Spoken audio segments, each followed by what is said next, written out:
Hello, everybody. I got you on mute so we don't get the background noise um, as we're teaching, but I just want to say hello to people who may be listening on Facebook or YouTube and viewing this broadcast later. Just want to say hello. If you look in your chat, we also have your documents in case you need your study, but it should have went out about a little bit before 12 today.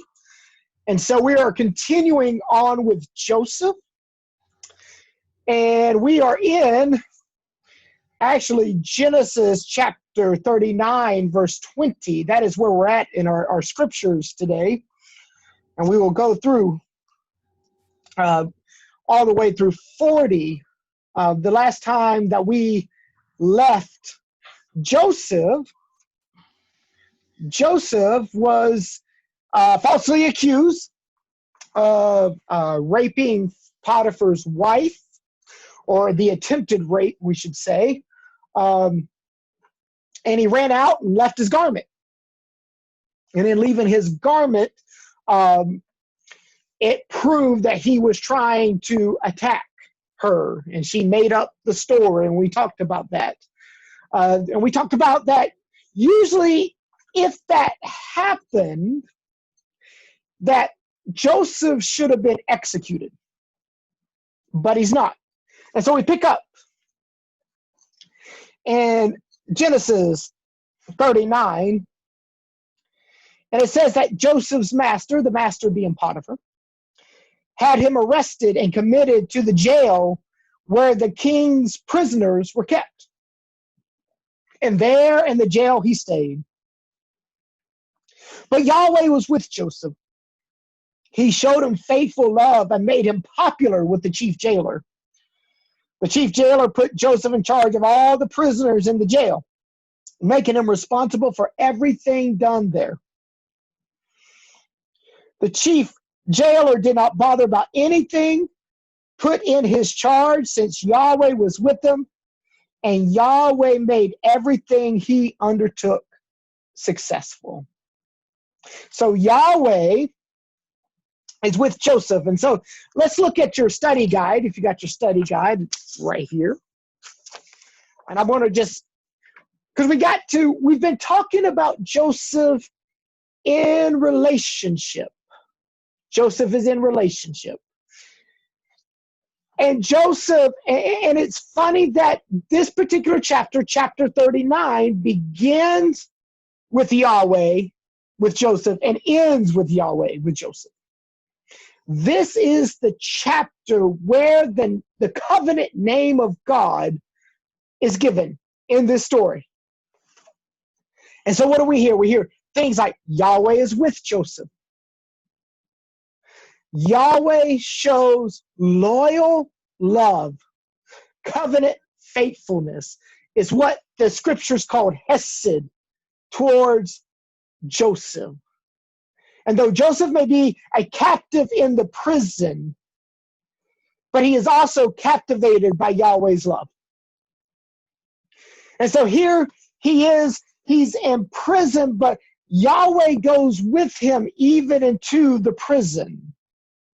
And it reminds me of the verse in the Psalms, where do I flee from your presence?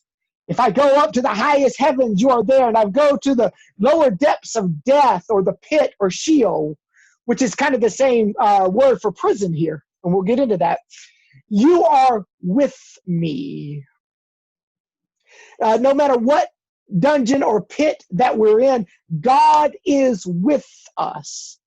And a lot of times we want to be delivered from something, but we really need to be delivered through something.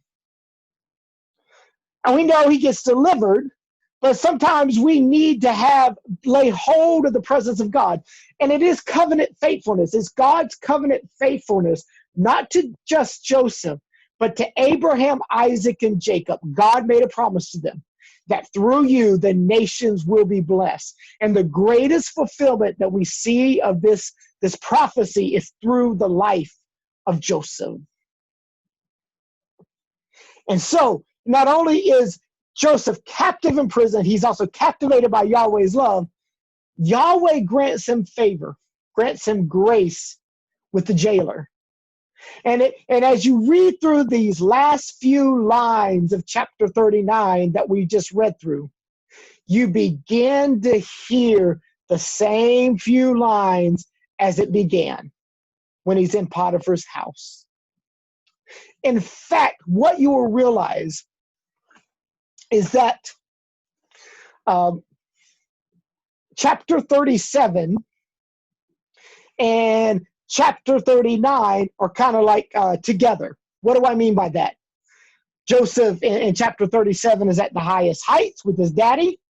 He's at the lowest low in the pit. He goes to the heights of heights with Potiphar. And now 39, 40, he's in the lowest of the lowest in the jail. Notice the roller coaster here, ups and downs, ups and downs, ups and downs. And this is good news for us because there's a lot of times we have many ups and we have many downs, and the times we think we're up, then the roller coaster gets us. But the good news in this text is that Yahweh is with us. Yahweh God, the covenant faithful God, is with us. And so Yahweh prospers the works of Joseph's hand. And so Yahweh has his hand on Joseph, which is also what is going on in this text. So Yahweh's, just because Joseph is in an unfavorable position doesn't mean that he has lost his position with God. Even when you're in an unfavorable position with humanity, you still have your position in God. You still have your position in Yahweh. And for Faye, who just joined us, we are in the latter part of 39. We are on verse 21, and we're on the first Joseph's relationship with Yahweh in our outline, just to get you oriented. And so that's the good news. And so it really, 39 is the latter part of 39. And you got to realize there were no chapter and verses in the Hebrew or the Greek. This is something we do to help us out. So today it's just one continuous story. And so he not only, Yahweh grants him favor with the jailer, Yahweh prospers the works of his hand. So the jailer has the same attitude as Potiphar. I can put everything into his hands. And I don't have to worry about anything. And so also Yahweh, and we will get to this, and we'll talk a little bit more about this when we get to the baker and the butler and their dreams. But Yahweh gives Joseph the interpretation of dreams. Joseph replies to the butler, and we'll see it in a minute, that it is a God-given chrism. Chrism or charims means grace. We also get a word from it. Charismatic comes from that. It is a grace gift, a charisma, grace gift to interpret dreams. Joseph, who has the dreams of grandeur, interprets dreams as a servant. Remember, this is the only time, and we'll get to it in a minute, that dreams have reemerged into this. Notice when we read chapter 39 in Potiphar's house, there was no mention of dreams. In fact, you kind of get you finally get the thing that you do. Jewish tradition will say there's a couple of visions that he had of Jacob, but there were no dreams that hark back to the grandeur. It is though he lost his ability to see. And sometimes in our lives, God will suspend things that we are good at, our charisma, in order to deal with our character. And that's what he was doing with Joseph. He was proving him and trying him to see if he would be faithful. Because the scriptures say if you're faithful in little, you'll be faithful in much. And a lot of times in our society, everybody wants to be faithful in much. Nobody wants to do the price of being faithful in little. And sometimes God will allow you to be in places and be in places of opposition, and you wonder, God, why am I here? And God's saying, I am testing your faithfulness. Will you quit in the face of opposition? Will you quit when you're wrongly accused? Will you quit when people are telling lies or stories or little half-truths about you? Will you quit? And so God is testing Joseph's faithfulness, Joseph's resolve. If you notice that it is not Joseph's gift, but Yahweh's gift flowing through Joseph to help others. It is never our gifts. We say it's our gift, and it's okay to say that, but only that we know that we are stewards, we are conduits of the gifts. And not only are we stewards and conduits of the gifts of the Spirit, but we're the gift. God makes us the gift. And what if we honored each other as gifts in our community? Instead of just, oh, well, we treat people like mechanics. Well, I'll pick on Ernie. Ernie's got a gift. Ernie can sing and play and do all kinds of other things. But, Ernie moves on. Ernie's not moving on, by the way, but just saying that. Ernie moves on. And as Ernie moves on, we can get somebody who can play and sing and do this. Same gifts, but there's a void in the community. Because it is, as Philip Brooks says in his famous lectures on preaching, he was an Episcopal priest. I believe he was a bishop too. He wrote lectures on preaching. He says that preaching is truth through personality. And so gifts are gifting through personality. You can get somebody with the same type of gifts per se, but not the personality. Because it's not only do we have gifts, we are the gift. And we honor one another as gifts. And like I always say, it ain't about you. It ain't about me. But it does include you and me. God doesn't do anything unless he invites us into the process. God chooses again and again and again in the scriptures. We see it in Joseph's life. When we get into our next study on Moses, we'll see it. God chooses to invite us. St. Augustine said it this way: without God, we cannot do anything. Without us, God chooses not to do anything. It is a choice. Now, God can break through in so many other ways, but he chooses to partner with us in order to accomplish his will upon the earth.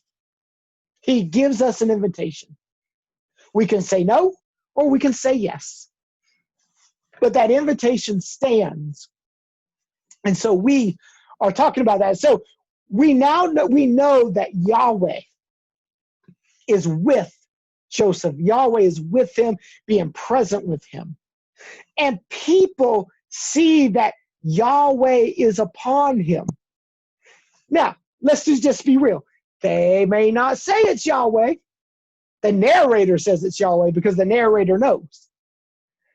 But there are people who look at us and say there's something different about you. In our day and age, you'll hear there's this aura about you. There's this light about you. There's just something about you. I can't explain it. And they may have, you just know things, you've got great intuition or things of this nature. Because that's the only language they have. That there's something different. And we got to ask the question about us in our own lives. Is there something different about us? Now, I'm not talking about, I know people in my life and grew up with, they are kind of spooky spiritual. Like, every time you talk to them, you're like, they like walked with a halo and talked with elevated language. And, just was afraid of everything, especially being around people because they might be unclean and sinners and things of that nature. We're not talking about that mess. We're talking about God's supernatural presence becoming natural. You know that you can encourage people, speak into their lives, and you don't have to sound super spiritual. Many a times you can speak in their lives and God is giving you something because you know it's not you. Like, where are these words coming from? And you don't have to get real King James and say, thus saith the Lord. You can just talk naturally. And people are like, how did you know that? And that's when you testify that God has given me this gift, or God is speaking to me through you. This is where you can testify of the greatness of God in your life and God using you. And that's for everybody. You don't need one of these to do this. You don't. Sometimes we feel like that this is for super saints. But we've been reading through our Bible. We're going through Bible study. We go through the lectionary. How many of these wonderful people like Abraham, Isaac, and Jacob are super saints? Go back and read your Bible. They just like us. They trying to survive. They lie. They cheat. They steal. And yet God still works with them and works on them and in them and through them. In fact, it is Joseph, as we talked about how the rabbis interpret Joseph, it is Joseph who becomes the shining star and the example, because you have so many other examples that are not as shining. And so God wants to use Joseph. So Yahweh is with Joseph. And this is the important thing as we go into this text. Yahweh is with him. Yahweh is with you. God is with you. God is with you. But we can't get rid of Potiphar just yet. Even before we go into chapter 40, remember, this is Potiphar's prison. He is the captain of the guard for Pharaoh. This is Pharaoh's prison.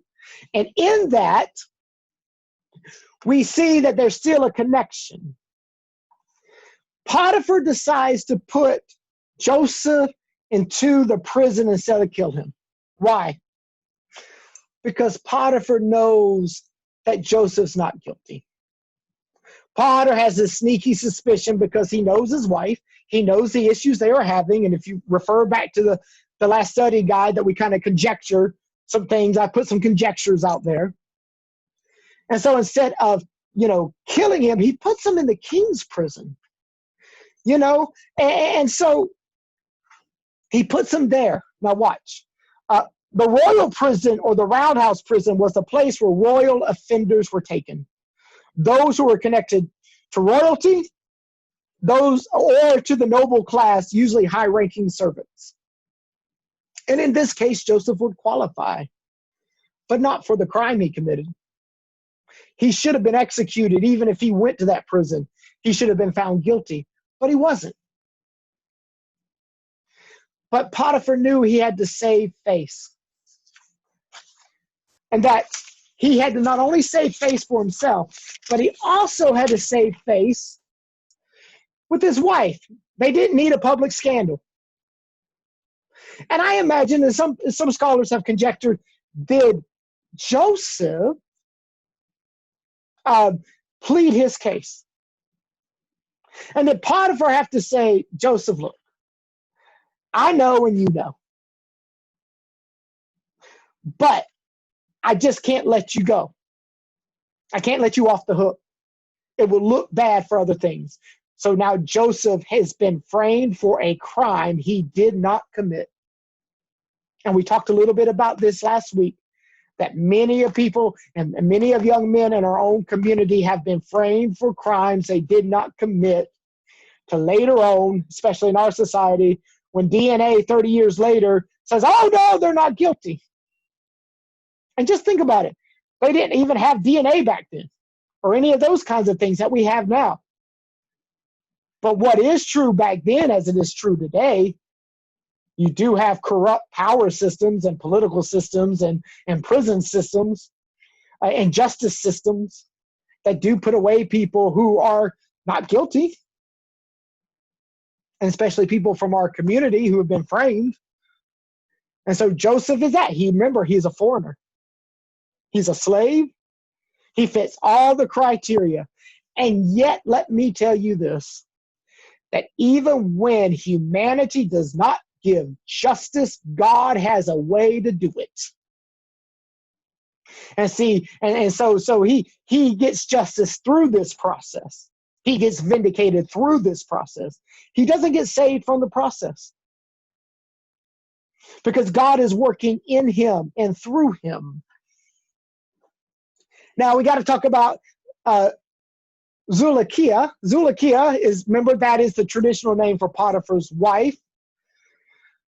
She had access to the key. Tradition says she has access to the prison. Why? Because her husband has access. And Jewish tradition says she was still crazy in love with him. Lord have mercy. And they would say day by day, she come visit him. And that she said, if you just say you love me, I'll get you out of here. He ain't only just in a prison. He's got her coming to him saying, all you got to do is say you love me. I'll get you out of here.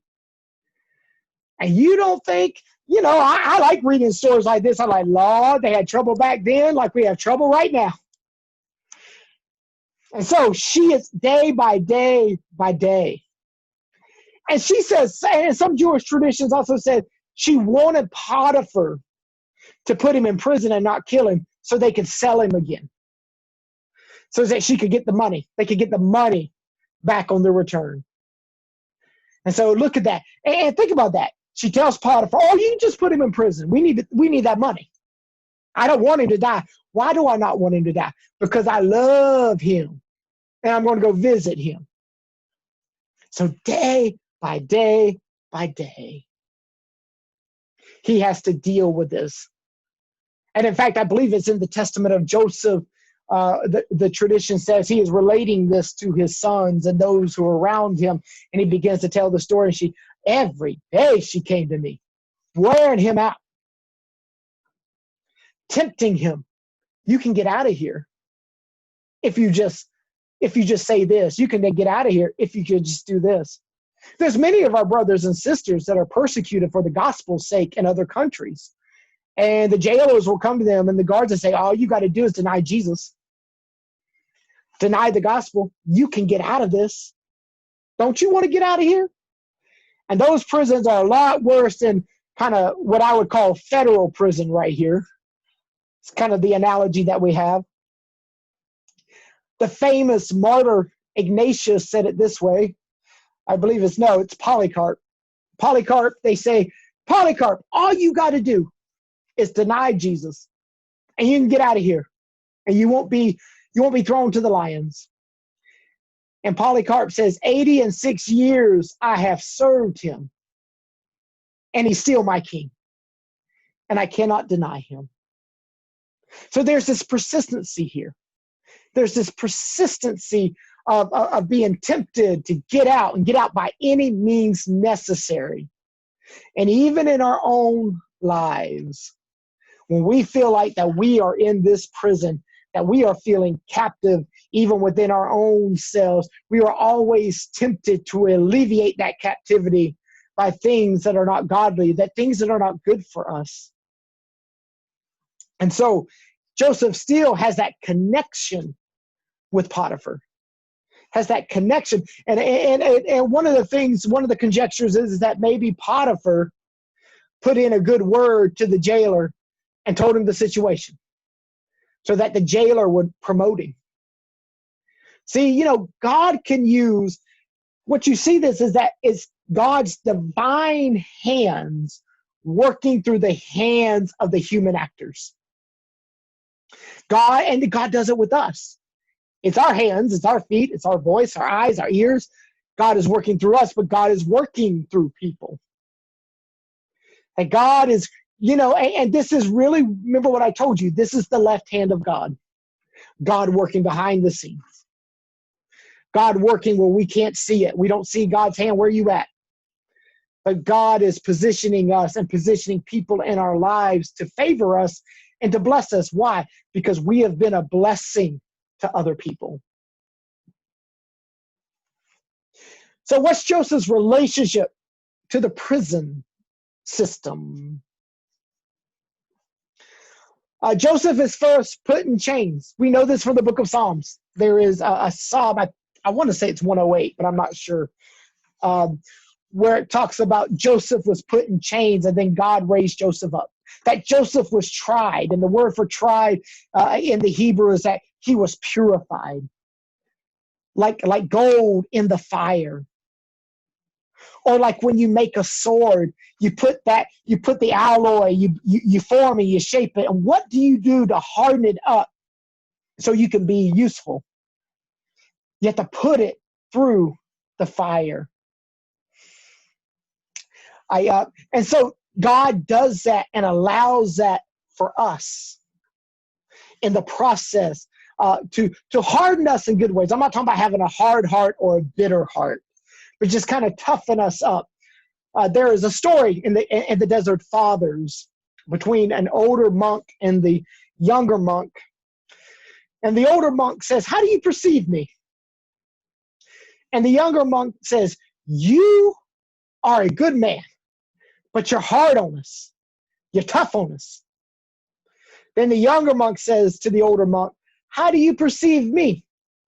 He says, "You're good, but you ain't tough enough." And so, and sometimes God, in order to prepare us, allows these things and takes us through these things. We're not delivered from them, we're delivered through them, so that we can trust and cling on to the presence of God. And we talked about this just a little bit, but when Joseph talks about being in the dungeon, and we'll actually read the text when we get to the dreams, he talks about, I'm in this dungeon, help me get out, to the butler. The word for dungeon is the same word for pit or cistern.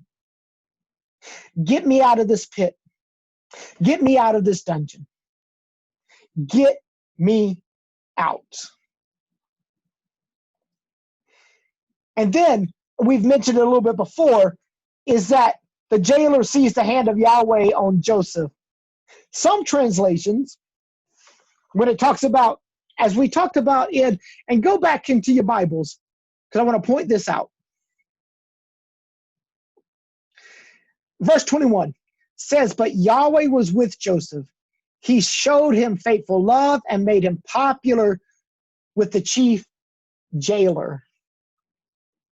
So, the subject here is God, right? God gives hesed, faithful, loving kindness. But sometimes the way the translation can be is that the jailer shows favor and the jailer gives loving kindness. Some translations will make the jailer the subject. Now, that's not to deny that God is the subject. Why? Because it's God's hand on him and Yahweh's hand on him. But God handled other people who you think should be your enemies.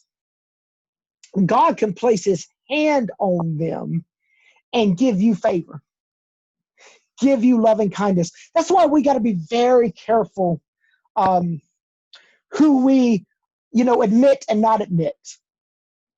Sometimes, I always tell you to be careful, because the very person you despise may be the very person who gives you the word of the Lord or gives you favor.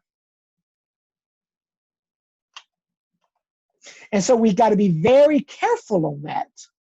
We've got to be very careful so that we can do those things which God has called us to do and be able to hear it. We may not like the way that person looks. We may not like to be around them, but God may be speaking to us through them. And so what Joseph has learned is that God has been using people in Egypt to help him out. And so the jailer may have given him hesed, loving kindness, the jailer reflecting the heart of Yahweh, even though he doesn't worship Yahweh. He worships the gods of Egypt, which also tells me something else, that sometimes people outside of the church will treat you better than folks inside the church. And if you don't believe me, ask Joseph, because it's these people in Egypt, though he might be falsely accused, are treating him better than his brothers who put him in that pit. And they should have known better, because they're the inheritors of the covenant, the inheritors of the story of Abraham, Isaac, and their father Jacob. And so we got to be very careful on that as well. that we don't become like that. That we are always open and always giving and always loving and always being available. And so what we learn in this story, that there are blurred lines, and you'll read it throughout the scriptures, of who's in and who's out. The people you think are in sometimes are on the outs. The people you think you're out may be in. So we got to be very careful, because God can use who God wants to use. And that's good news, because that means God can use us too. And so the jailer is described as the captain of the guard, or the chief jailer. It's the same title, actually, that Potiphar has. And many scholars say, is this referring back to Potiphar? Others say, no, I think it refers to the actual jailer himself. But what it does help us understand is that Joseph is a man under authority. You cannot exercise authority. We cannot exercise authority unless we're under authority. Remember when Jesus heals the centurion servant? What does he say to I can come to your house? No, you ain't got to come to my house, Jesus, but speak the word, and my servant shall be healed, because I'm a man under authority. And when I tell people to go, they go. When I tell people to come, they come. You just speak the word. Joseph had to learn how to be under authority until he was put in the place of authority. And a lot of people want to be in an authority but don't want to be under authority. The problem with Joseph at the beginning of our story is that Jacob enabled him but did not empower him, did not mentor him and teach him how to be subject under authority. He spoiled him, because that was Rachel's first oldest child, and Rachel was his favored wife. So he extended that favor to Joseph. And when but he didn't raise him up. He didn't discipline him. In fact, remember what we said, it was Potiphar who took him in and mentored him and taught him what it meant to be under authority. And this is why he could say to Zedekiah, listen, I'm not going to do this with you, because I'm a man under the authority. I'm under two authorities, the authority of God and the authority of the man I serve. And I can't prepare his food, which some people think that's a metaphor for his wife, and I can't be with you. When we realize we're under authority, then we have the freedom to act. And we have this authority. We have this authority in the church. You know, I have a boss. He's the bishop. I'm under his authority. You know, I exercise that authority. He's under God. I exercise that authority on God's behalf, but the bishop's behalf. I serve in many ways at his pleasure. There's also an authority derived from the people as well. But we don't have to worry about the abuse of authority if we're submitting to one another in loving kindness, having grace towards one another, hearing one another out. So this is Pharaoh's prison. The Pharaoh's or the king's prison comes under the authority of the captain of Pharaoh's guard, Potiphar. So we have Pharaoh. And in fact, this is the first mention of Pharaoh's prison, because it's Pharaoh's people gets put in. So you have Pharaoh, then you have Potiphar. And then the jailer is the captain of the guard, or the warden of Pharaoh's prison, and is appointed by Potiphar. The jailer, and then you have Joseph. So he's under authority. Joseph sometimes don't have choice because he is a slave and a prisoner, but he's under authority. But in the midst of this, God shows his favor, that he is given authority that he shouldn't really have as a foreigner. You know, even though we do see that in Egypt a lot in these days, and in the days of Joseph, but not as a slave. And not for what he got accused of. But he even finds favor when he falls out of favor. And so the jailer or warden puts Joseph in charge of the prison. If you're going to be in a pit, if you're going to be in prison, at least be in charge. And there's a word called padak, and padak means appointed to oversee. Joseph is appointed by the jailer, just like he's appointed by Potiphar. And then Jacob is over prisoners again, just like we learned that he is over Potiphar's house.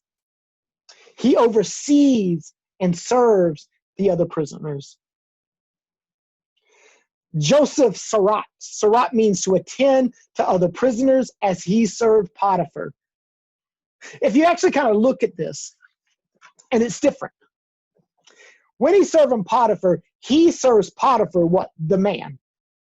And then Potiphar places him over all the stuff. See that?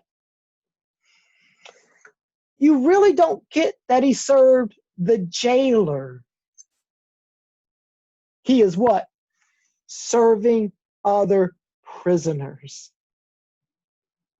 And you get this shift away about it being about just Joseph, and you get this mind of servant leadership. You serve on the behalf of others. You serve on the behalf of the authority that's delegated to you.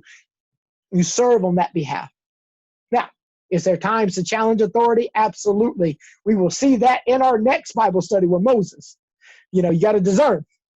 Is there time to challenge authority? Yes. In these days and age, yes, we must challenge authority. We must protest. We must do these things because there's things that are not right. But he has wisdom and discernment. And what it tells me is this, is that God uses people on the inside of the system and God uses people outside of the system. What? In order to change and transform the system. And so he attends. The service or attending is described in relationship to the prisoners and not the jailer. He is serving on the behalf of others. He's serving to others. To have real spiritual authority in the kingdom of God is expressed through service. We talked about this past Sunday about Jesus, what he humbled himself, emptied himself, poured himself into the form of a servant and a slave. The God of the universe doing this, what? To serve humanity. No entitlement, no nothing, just poured himself in, and we've got to do that too. Now, I know that Brenda has asked about times about the typology of Christ, so I do have that in here, and that's G on page 3, the top G. It says that the early church fathers saw Joseph as a type of Christ who was sold into slavery, i.e. servant, unjustly convicted, and numbered among the transgressors as prophesied by Joseph. So yes, you do see Jesus being previewed, that the early church saw Jesus in this and saw an allegory to Jesus. And that's why the Bible can say that Jesus fulfilled the scriptures, the whole of scripture, not just little verses that we see, that we think of, like, Isaiah 53 or other scriptures quoted in the context of the Gospels and the epistles in the New Testament, but all of scripture. So they see this prefigurement. Now, let's go to your Bibles. We're finally at verse 40. I had to chapter 40. I had to do set this up. Now, it happened sometime later. Joseph is 28 years old at this point. We know that he enters into Egypt at 17. He gets released at 30. He is 28 years old, but we don't know the years of Potiphar's house versus the prison. We don't know that. It happened sometime later that the king of Egypt's cupbearer and his baker offended their master, the king of Egypt. That word offend is what we still use about sinning against God, like bad offense. And Pharaoh was angry with the two officials, the chief cupbearer and the chief baker. and put them in the custody in the house of the commander of the guard. Now, this is probably the chief jailer, but it also, like I said earlier, it could be Potiphar, because this is Potiphar's prison. He oversees it on the behalf of Pharaoh. And so, in the jail where Joseph was prisoner, the commander of the guard assigned him, which is probably the warden, to them to attend to their wants, and they remained in custody for some time. And some people say that this chamber, this house, may have been a special kind of like, you have levels in prison. This is the good level. It's the holding space until Pharaoh decides what to do. But look what happens. Who's being a servant here? Joseph. He's serving them. Now, both of them had dreams on the same night, each with its own meaning for the cupbearer and the baker of the king of Egypt, who were prisoners in the jail. When Joseph came in to them in the morning, he saw that they looked gloomy. And he asked the two officials who were in the custody with him in the master's house, "Why these sad looks today?" They replied, "We have each had a dream, but there's no one to interpret it." And Joseph replied, asked them, "Are not interpretation God's business? Or this is God's business? Tell me about them." And so,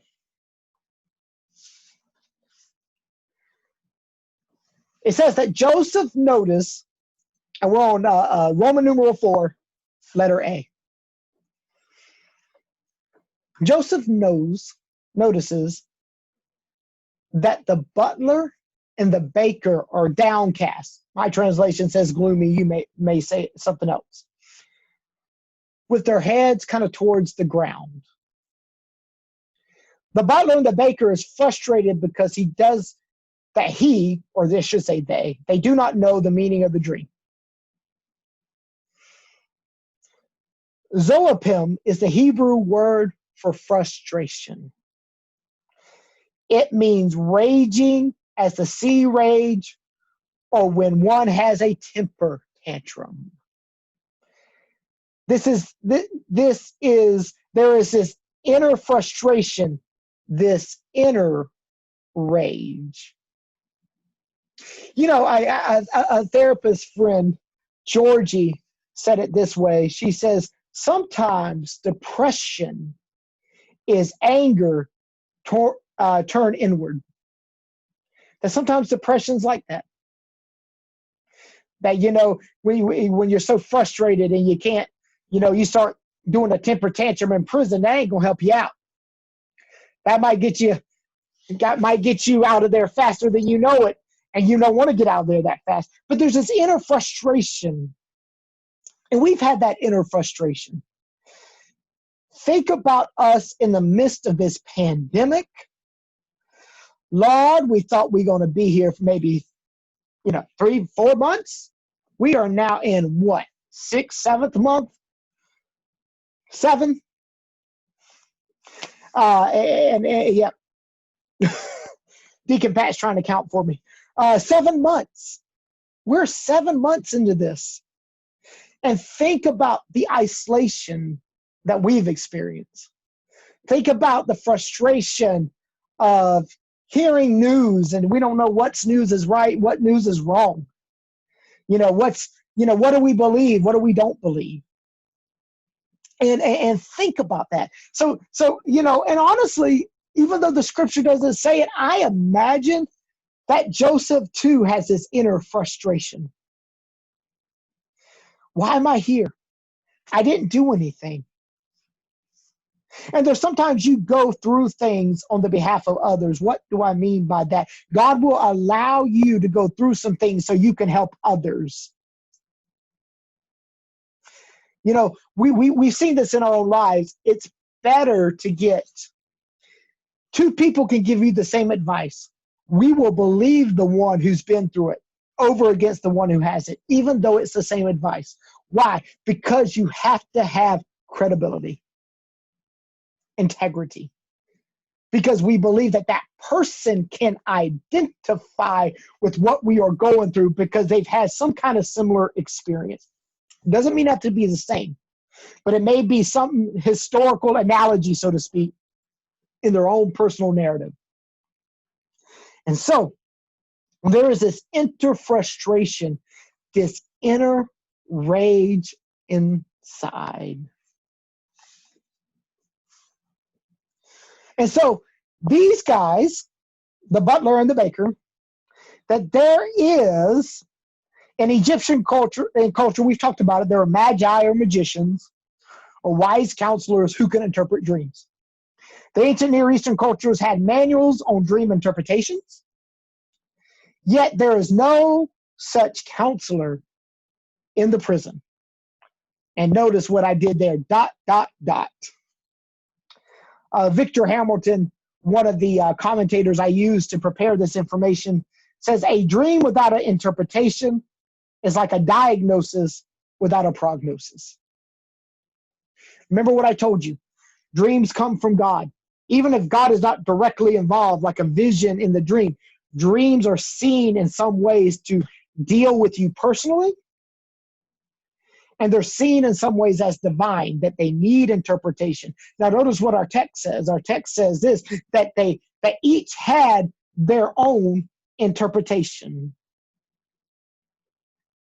And what we need to realize, even in our own life, when God gives us dreams or God gives us visions, when God gives us a call to do something, and we may not understand it because of this inner frustration that God has to deal within us. A lot of that frustration is, I know I'm supposed to be doing something, but I feel like I'm doing nothing, and I just feel like I'm spinning my wheels.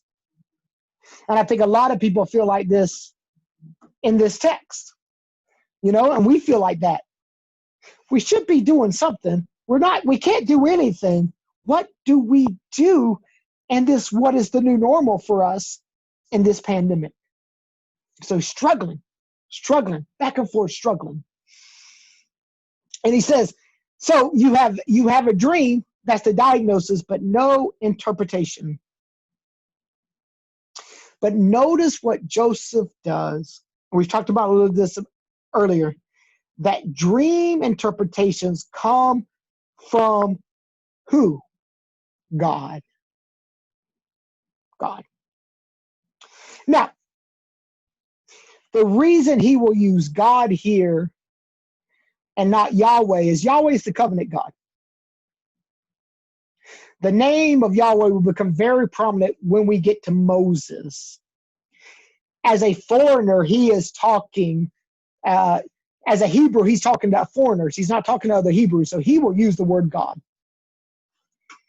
But they realize that it is the God of the Hebrews. It's the God of the Hebrews. And so Joseph uses a customary formula in which the professional interpreter of dreams grants permission to a person to report to him a dream or an elucidation. What do you got? And Joseph is using something, a phraseology that dream interpreters would do. You distance yourself from the gift and you give permission to speak. Meaning, I am not going to interpret this dream. God is going to speak through me. We kind of see this same formula outside the church. Oh gosh, just go look on your television and some of these shows that deal with supernatural things, or when somebody goes sees a psychic, the spirits are talking, you know, and then there's a voice. In the Christian context, in the Jewish context, the Spirit of God is talking. And so the butler gives his dream. Let's look at that. In verse 9, so the chief cupbearer described his dream to Joseph, telling him, in my dream, there was a vine in front of me. On the vine were there 3 branches. No sooner had it budded than it blossomed, and it clusters and became ripe grapes. I had Pharaoh's cup in my hand. I picked the grapes and squeezed them into Pharaoh's cup and put the cup in Pharaoh's hand. This is what it means, Joseph had told him. The 3 branches are 3 days. In another 3 days, Pharaoh will lift up your head by restoring you to your position. Then you will hand Pharaoh his cup as you did before, when you were his cupbearer. But be sure to remember me when things go well with you, and keep faith with me by kindly reminding Pharaoh about me, to get me out of this house, to get me out of this prison. I was kidnapped from the land of the Hebrews in the first place. So this is the first time he has identified who he is. They might have known that he was from the land of the Hebrews or from Canaan because maybe features or something like that. But this is the first time he identified himself. So he identifies as a Hebrew. So who's giving this interpretation? The God of the Hebrews, as we know as Yahweh. I was kidnapped from the land of the Hebrews in the first place, and even here I have done nothing to warrant being put in the dungeon. It's at the bottom of page 3, and we might have to pick this up next week. But I do want to talk about the butler. The butler is the chief cupbearer of the Pharaoh. It was his responsibility to serve Pharaoh, especially at festival times and banquets. He would prepare the wine by squeezing the grapes and pouring it into the Pharaoh's cup. He would taste the cup of wine to see if it were poison before the Pharaoh drank it. This was a very important position. You see this in the book of Nehemiah, to tell you the truth. In the book of Nehemiah, Nehemiah is the cupbearer to the king, and he tastes his wine. This king at this point is Cyrus. He tastes Cyrus' wine and asks for his people to be set free. So even though you are not in a position of power, you are next to power. And the butler offended the Pharaoh and was placed in the prison. We are never told about his offense. And Jewish tradition hasn't said anything either. You know, Pharaoh could have had a whim. This wine tastes bad. Off you go. Or it could have been something very bad. And so we just read the butler's dream. The butler dreams of a vine that has 3 branches, and these 3 branches begin to bud and immediately begin to blossom and became ripened grapes. This is the dream. The butler picks from these cluster of grapes and squeezes them into the cup of Pharaoh and hands the cup to Pharaoh. The cup of Pharaoh may also have blossom decorations to reflect the wine. There are 3 branches. 3 times, if you look in the text, the butler says, I. And 3 times, Pharaoh is mentioned. 3. Joseph interprets the dream of the butler. Joseph tells the butler that the branches represent 3 days, and on the 3rd day, the Pharaoh will call him and lift his head and exonerate him, and the butler will be restored to his former position. Note also the compression of time. The branches bud, blossom, cluster all at once, meaning this is going to be a short time. The term Nasa in the Hebrew means to lift up, especially lifting one's head. Gives a picture of one in the presence of royalty, and the person bows their head low, and the royal figure lifts up their head, acknowledging their presence, number one. This lifting of the head could also mean forgiveness, as in the case of the butler. In the legal sense, it means an authority, usually royal authority, has taken a person's case. Joseph could have known on the third day was Pharaoh's birthday, because everybody's talking about it. And so there would have been a summoning of all the officials. In later Egyptian history, the Pharaoh's birthday was a day where the Pharaoh pardoned criminals or execute them. And so this tradition could have its roots in the time of Joseph. We see this with Pilate.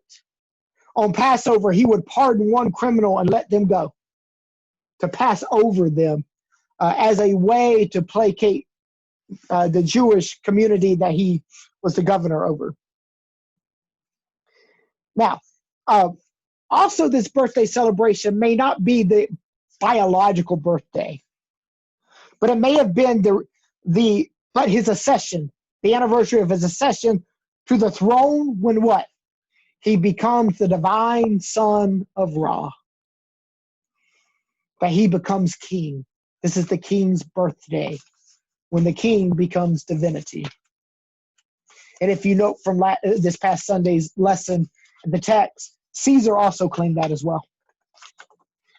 Which this will become very important when we do Moses. Though human intuition, we're on page 5. I'm going to try to work through this, so bear with me. I know we're running long, but I want to get us through this. Though human intuition played a role in the interpretation, it was the Spirit's inspiration use of the intuition that gave the full interpretation. Later, when the butler remembers Joseph and commends him to Pharaoh as the interpreter of dreams, I left something out there for some reason. Pharaoh says that Joseph has the Spirit of God, or the Spirit of a God in him.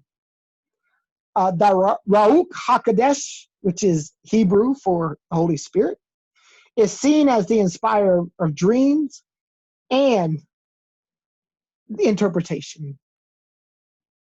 So God is using interpretation. A Jewish tradition interprets the 3 branches as the 3 main patriarchs, Abraham, Isaac, and Jacob, whose children would be enslaved by Pharaoh.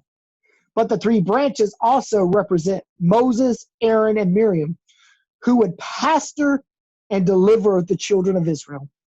The tradition also links the cup to the 4 cups of the Passover. So look at this. It is human intuition played a role in the interpretation. It was the Spirit's inspiration, use of that intuition, that gave the full interpretation. So the Holy Spirit is working with his intuition, is working with his gifting. Remember, when he interprets a dream, he says, I have the interpretation. Christian tradition sees the Eucharist in this dream, where the grapes are picked, squeezed, and crushed, and then poured out into the chalice, just like Christ's sacrifice upon the cross. And then Joseph asked the butler to remember him in the presence of Pharaoh when he is restored.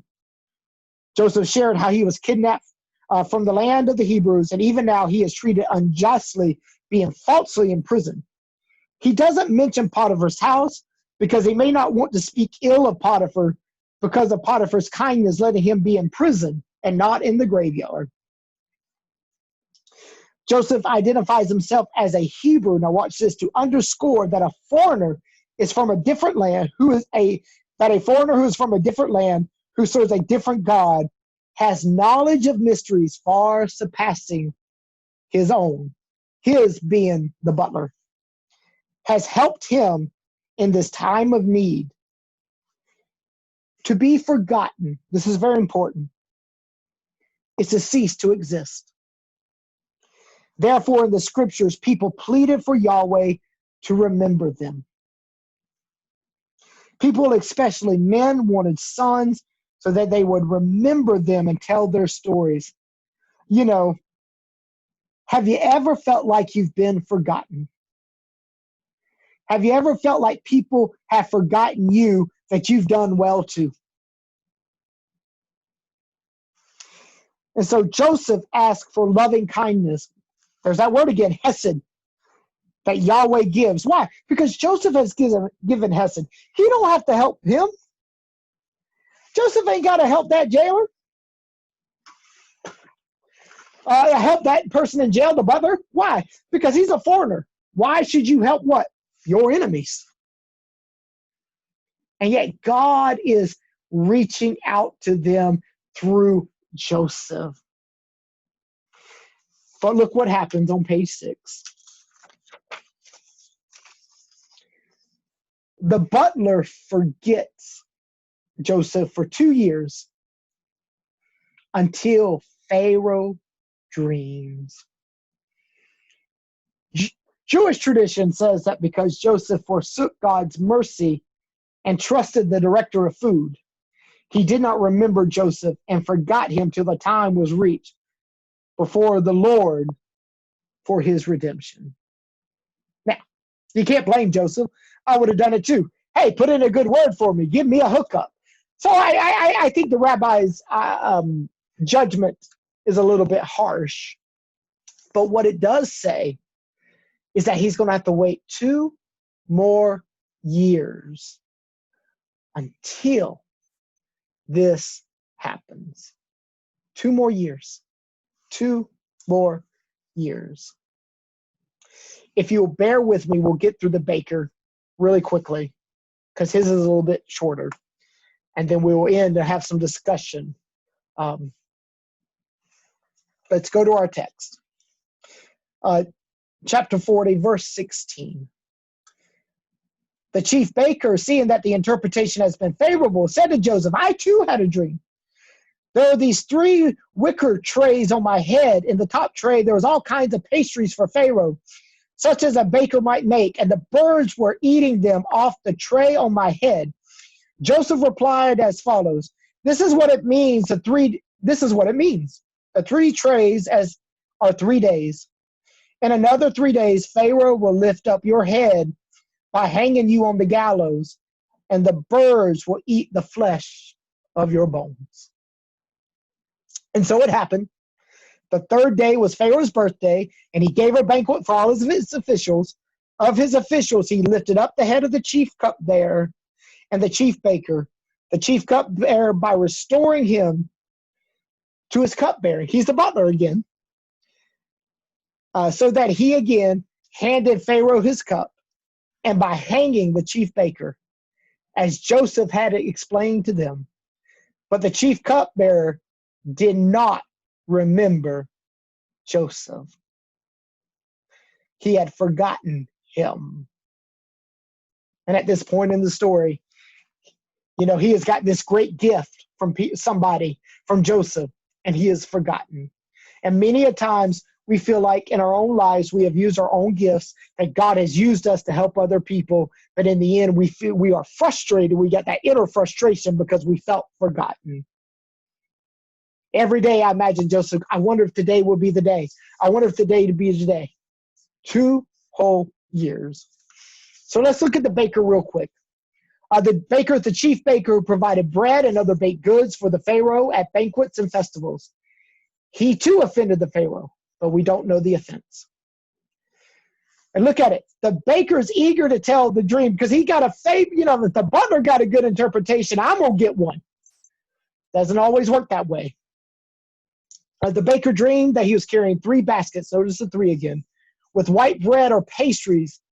And while he was walking, birds came and began to pick at the top of it, stealing his bread, eating the bread and pastries. And notice he never makes it to Pharaoh. The imagery of the bakery carried 3 baskets or 3 trays on top of his head while the birds attacked and ate. And the baker trying to keep his balance would have been funny to the ancient audience as well to us who read it now. Think of a cartoon. And you see all these baskets and all this thing, and it's exaggerated. And here he is walking, carrying his trays to serve. And as he's walking, the bird is coming down, taking everything. And he doesn't protect his bread. This is Pharaoh's bread. You would think he'd be trying to at least do something to defend it off, but he didn't. And Joseph interprets the dream of the baker. Joseph tells the baker that the 3 baskets also represent 3 days. And on the 3rd day, Pharaoh will call him in and condemn him to death. The Pharaoh will lift his head, notice the play on words there, of the baker by either hanging him or sever his head and impale the head and body on a stake. We're not sure. That the translation of the text can go either way.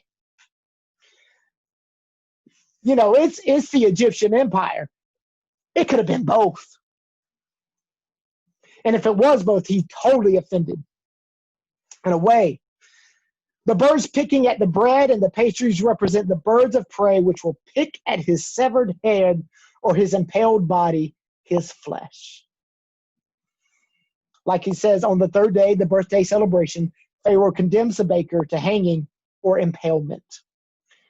Jewish tradition interprets the baskets as the nations that will subjugate Israel, the last one being Rome. And we see this in the time of Jesus. Christian's tradition sees Christ in the Eucharist. Christ is counted among the transgressors, hanging from the tree, which is akin to impalement on the tree. We've been talking about this. Hanging from the tree is a public lynching, lynched from the tree.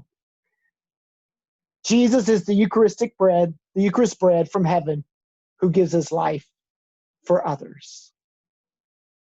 And so, here is the baker, here is the butler, and Joseph is still in jail. So I'm going to unmute you so we can unmute yourselves so we can have a little bit of discussion. I know we ran kind of late, but I wanted to get through this chapter because we've got about 3 chapters next week as well. Or not 3 chapters, but 3 chapters in the weeks to come where we do some good stuff. So everybody, so is any thoughts, questions, concerns, anything that kind of you saw that hit you?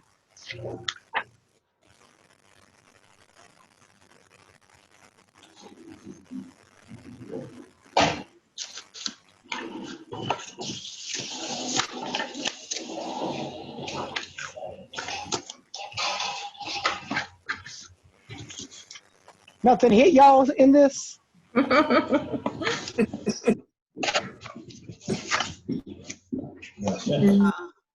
Getting ready now. Yeah, I had a couple of thoughts.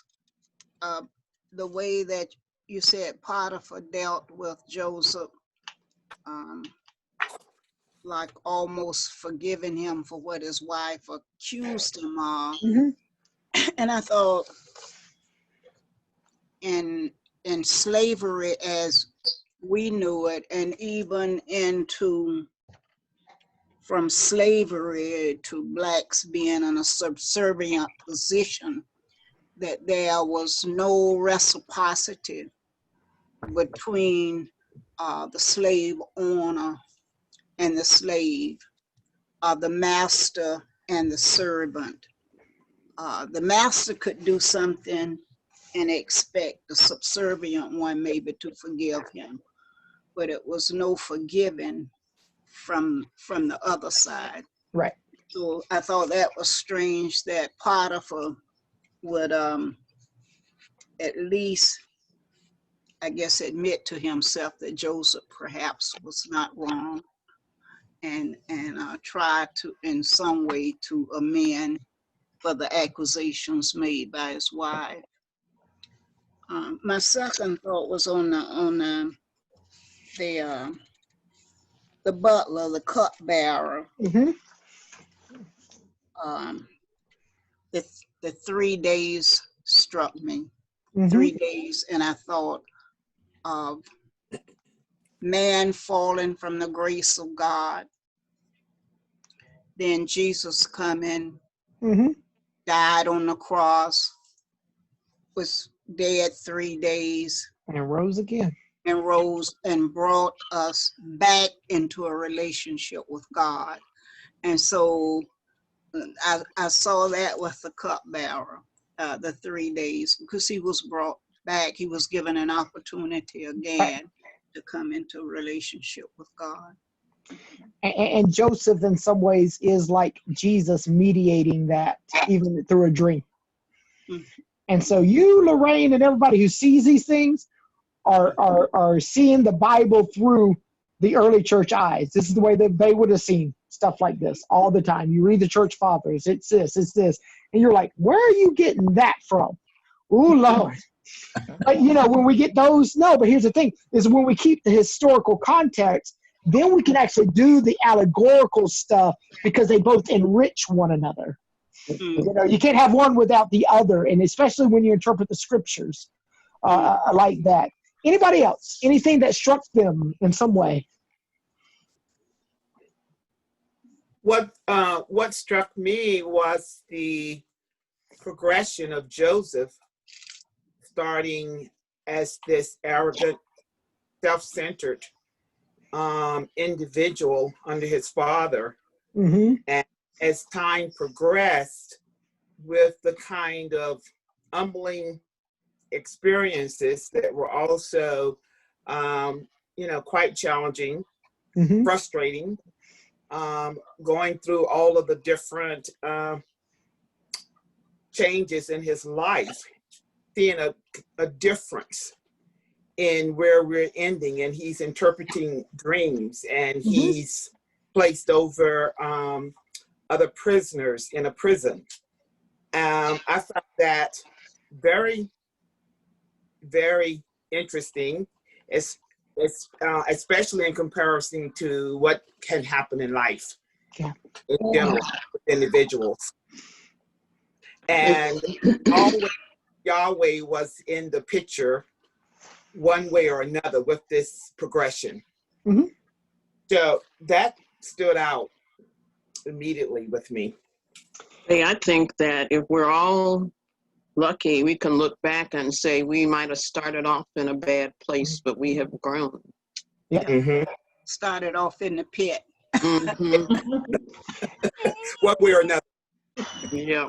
Yeah, And- started off in the pit. And somebody Mhm. came and paid a price, and Jesus came and paid a price and got us out of the pit, gave us a chance to get out of the pit. Or Jesus sent an angel in form of man or woman somewhere Yeah. along the line to help us get out of the pit. And so that kind of tells us about that mythology that we have, don't we? I made it all by myself, especially this American philosophy that I got myself up by the bootstraps and I made it.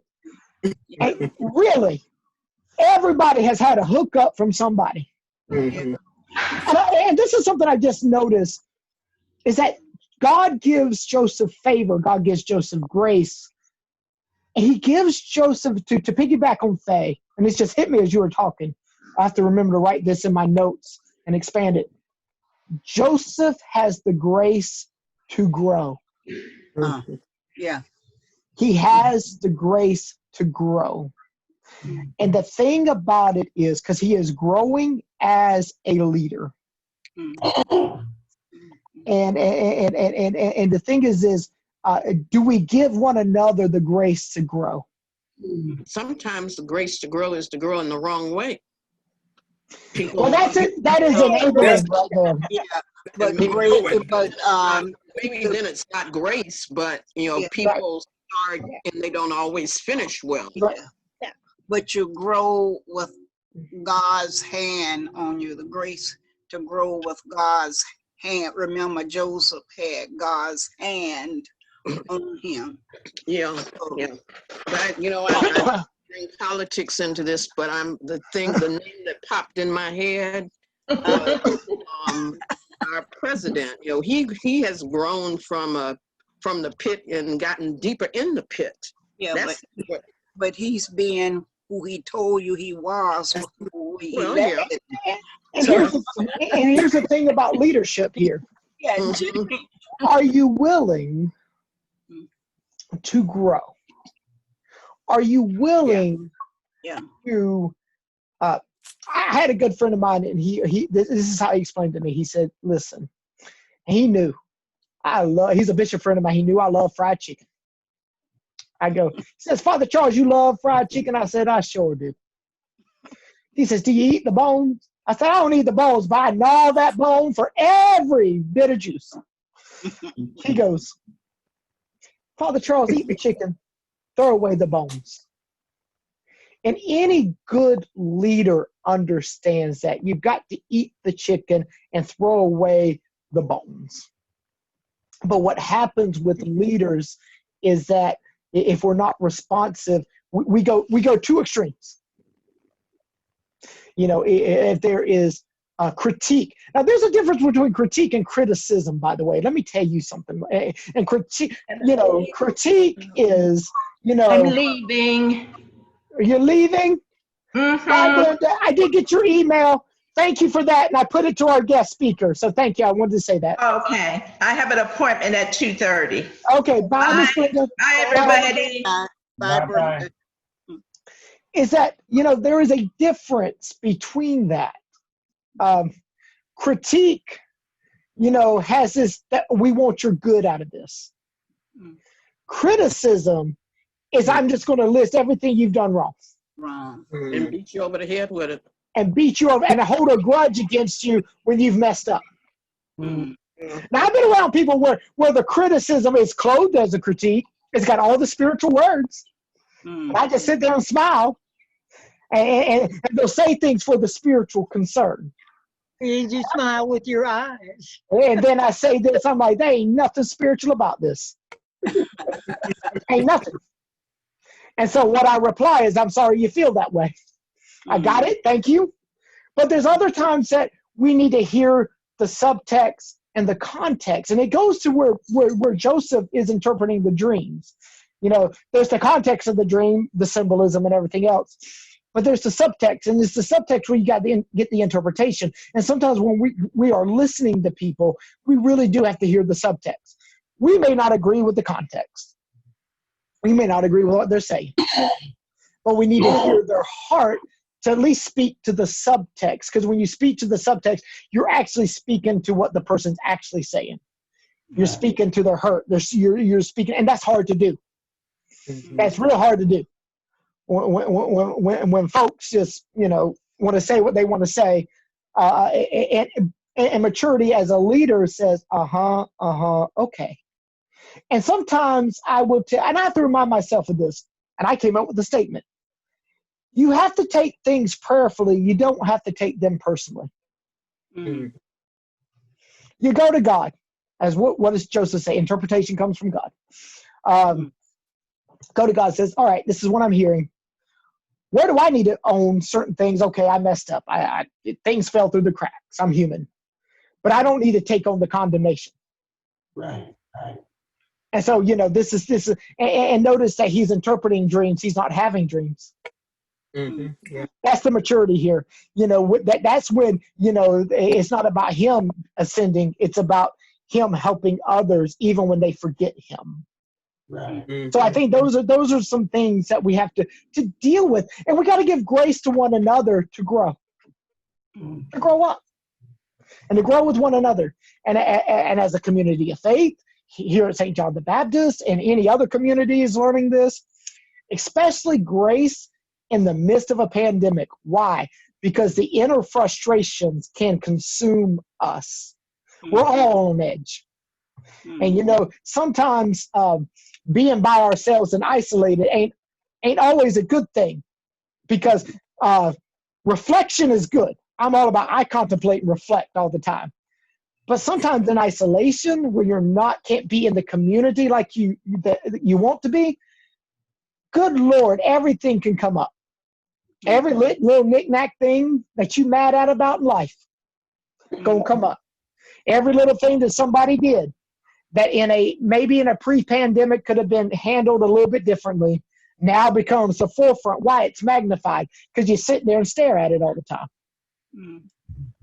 And so we have to grow with one another.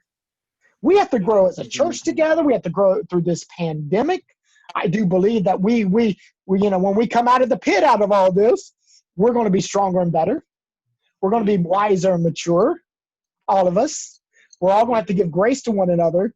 And that's what he does. He extends grace, the grace that was given him. And he asked for it. Joseph needs some grace. And this is what happens when, and I will say this, in leadership, those who are under the leader demand grace from the leader. Not only demand grace, but demand, hey, this is how you need to do it, and you need to do it for me. No one ever thinks about extending that same grace back to the leader. And I will even go far, especially in the church. Sometimes pastors wish they were everybody's boss because the boss gets treated better than the pastor. There's some things that people say to their pastor they'll never say to their bosses, ever. But I understand. There's frustration, there's hurt, there's pain. We're all trying to get through this together. And so we need to have grace with one another. Grace for the leader, grace for everybody. They think they are the pastor's boss, Father. But you know what? We got to hear one another on deeper levels. And to understand that no matter who we are, we have a good common good for the church. We want to get us through this pandemic. We want to grow. We want to grow through this process, but even after the process, help other people grow. But we need grace for one another. I need grace. Lord knows I've never pastored in a pandemic. Never thought. And never. Yes. As I was listening, the one thing that came to me was the timing of God. Yep. Sometimes we have to wait on the timing of God. Because Joseph wanted to get out of it early. He tried everything he could, but if it's not the timing of God, then you're messed up. You're trying to do all this stuff, and he made him wait no matter what. That's right.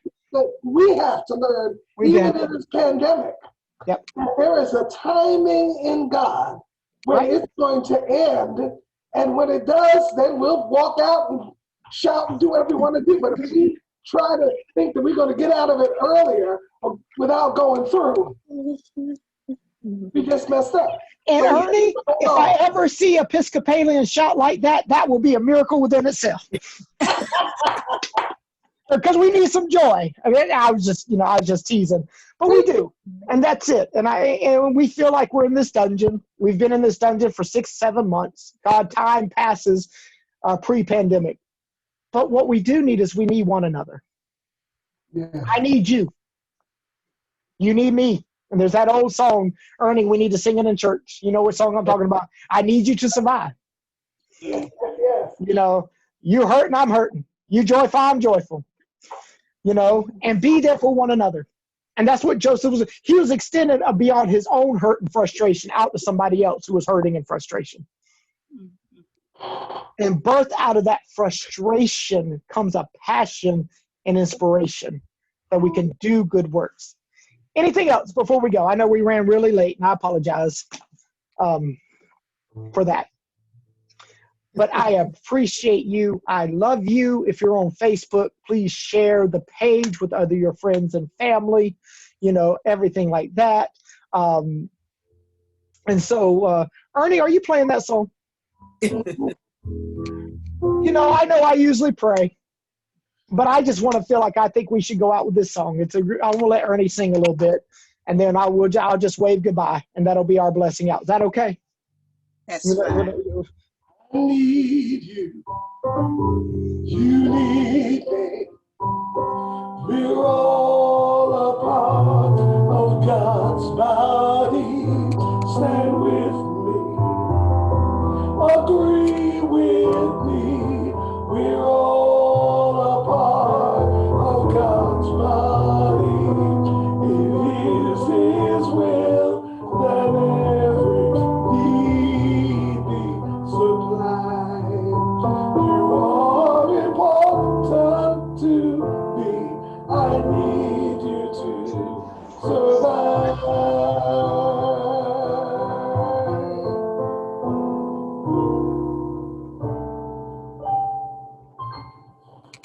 And on that note, bye, everybody. Bye. See you later. Love you. Love you too.